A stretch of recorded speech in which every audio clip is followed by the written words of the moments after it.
Hello and welcome young filmmakers. So this is my first video on the YouTube channel, and yes, I want to give you a bit of a breakdown on what this channel is going to be like, and then I'll get straight into the rest of the video. So I want to create a YouTube channel which will help and teach young filmmakers or any filmmaker who's like beginning or learning, and I want to give them like tips and tricks and that, so they can help and learn like the basics, and then they can help and make their own short films and, you know, move further on in the arts of filmmaking. So today's first video will be about the whole production process of my short film The Bandit, and then how the idea of it, and then like how I went into production and post-production and all that. And then in later videos I'll show you like basics of like camera techniques and stuff like that. So let's get straight into it.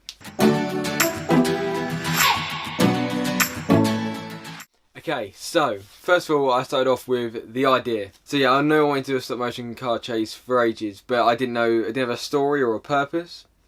Then unfortunately, due to like the sad death of Burt Reynolds, I sort of decided to make it to a tribute towards him. And then yeah, that's where I started to develop my idea, and there's a bit more of a purpose instead of just two cars chasing each other. So that's where the idea came from.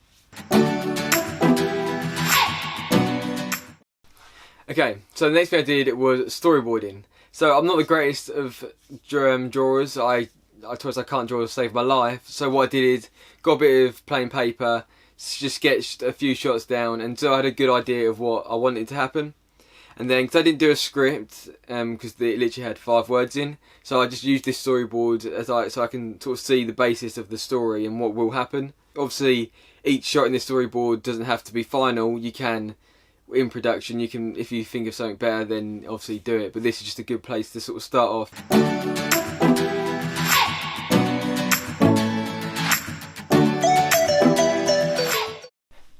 Okay, so I knew from the start that I was not going to have a budget, much of a big budget, so the only money I actually spent was from the software, stop motion, and that was £20. Apart from that, everything else you see in the movie is either like something I found around the house, or I've just made myself with like little things, yeah, that I found around the house. So budget was £20.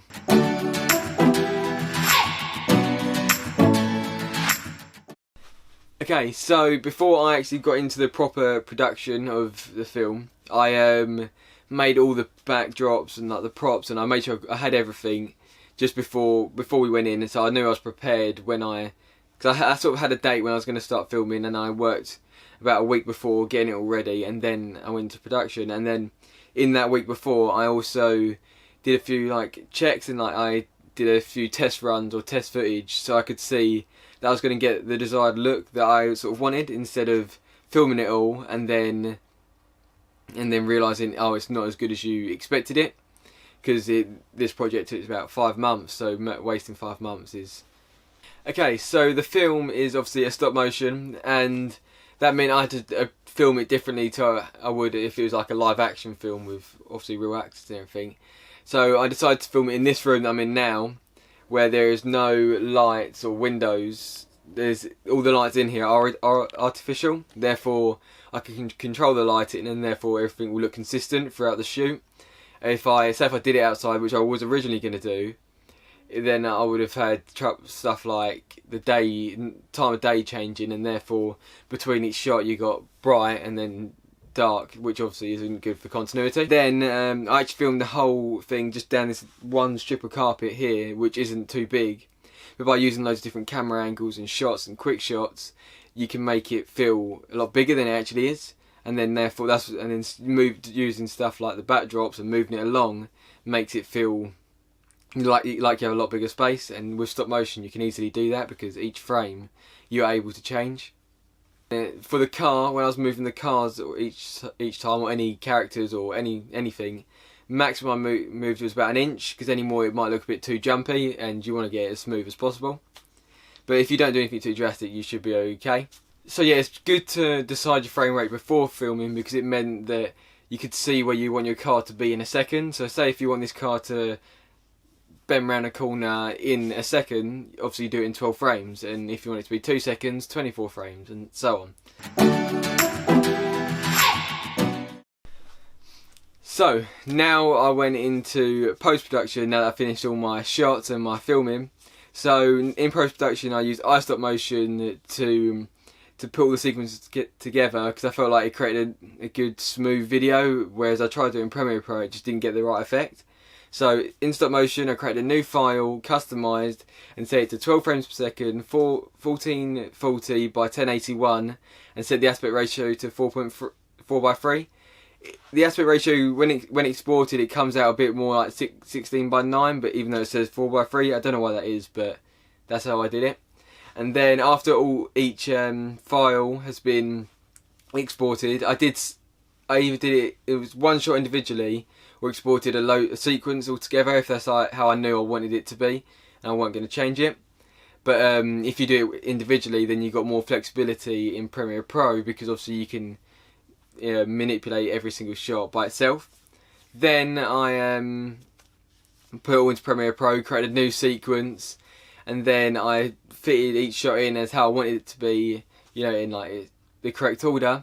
After that, once I got that all right, I added adjustment layer, put it over all the top of the video, and then I colour graded it by going over to the colour panel, which I will go more in depth in a later video.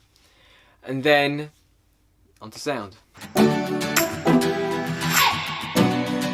Okay, then I worked on my sound, and I knew going into this project sound was going to be so important, because it brings everything to life. I knew that without it, it feels a bit more dull, and it doesn't really seem real. But with sound, makes it feel just that much better. Then, so with sound, I need to find the perfect car sounds and engines and screeches and all that. So I went onto YouTube and I started searching, and I found a perfect 10-minute compilation of muscle cars just revving their engines and like doing drifts and all that, which was perfect for this. So then I exported it. I used the clip converter, got the audio, and I sliced it up, and I fitted it to what was perfect for each car. So for example, when I was going around a corner, I was using screeching, or when I was going, I used the engine going, yeah, like that. And then and then I decided on music, which was Eastbound and Down and the Cannonball Run theme tune.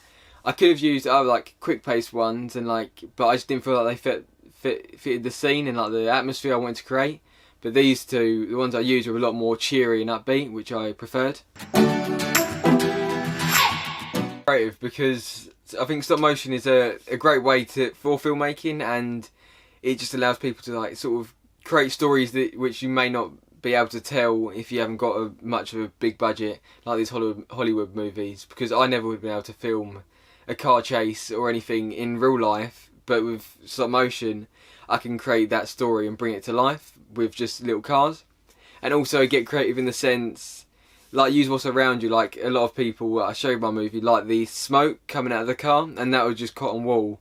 And then obviously frame by frame you can make it look like the car is smoking up, and yeah, so do stuff like that which people will appreciate, and make it look a bit more interesting. Thank you for watching. That is like a breakdown of my short film, The Bandit, and if you want to see it, I'll upload it soon. Thank you, and keep creating.